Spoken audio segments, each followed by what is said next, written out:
السلام علیکم viewers. Baghdad کے ایک بازار میں ایک حلوائی صبح صبح اپنی دکان سجا رہا تھا کہ ایک فقیر آ نکلا تو دکاندار نے کہا کہ بابا جی آؤ بیٹھو۔ فقیر بیٹھ گیا تو حلوائی نے گرم گرم دودھ فقیر کو پیش کیا۔ فقیر نے دودھ پی کر اللہ تعالیٰ کا شکر ادا کیا اور اس حلوائی کو کہا کہ بھائی تیرا شکریہ، اور یہ کہہ کر فقیر چل پڑا۔ بازار میں ایک فاحشہ عورت اپنے دوست کے ساتھ سیڑھیوں پر بیٹھ کر موسم کا لطف لے رہی تھی۔ ہلکی ہلکی بوندا باندی ہو رہی تھی۔ بازار میں کیچڑ تھا۔ فقیر اپنی موج میں بازار سے گزر رہا تھا کہ فقیر کے چلنے سے ایک چینٹا اڑا اور فاحشہ عورت کے لباس پر گر گیا۔ جب یہ منظر فاحشہ عورت کے دوست نے دیکھا تو اسے بہت غصہ آیا۔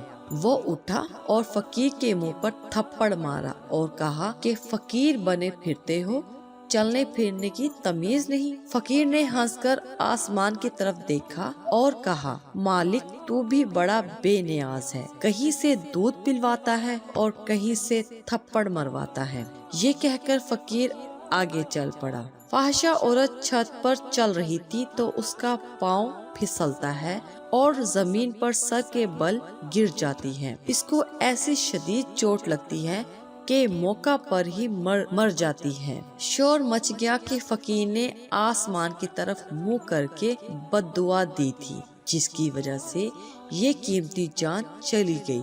فقیر ابھی بازار کے دوسرے کونے تک نہیں پہنچ پایا تھا کہ لوگوں نے فقیر کو پکڑ لیا اور کہا کہ بڑے فقیر بنے پھرتے ہو، حوصلہ بھی نہیں رکھتے ہو۔ فقیر نے کہا کیا ہوا میاں؟ لوگوں نے کہا کہ تم نے بد دعا دی اور عورت کی جان چلی گئی۔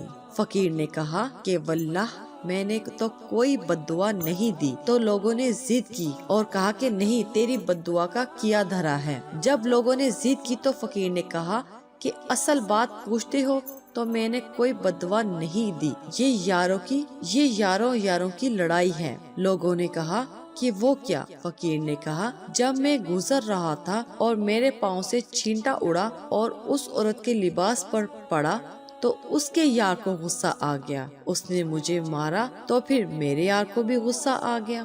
ہمارے اس ویڈیو کو لائک کیجئے، شیئر کیجئے اور ہمارے اس چینل کو ضرور سبسکرائب کیجئے۔ شکریہ۔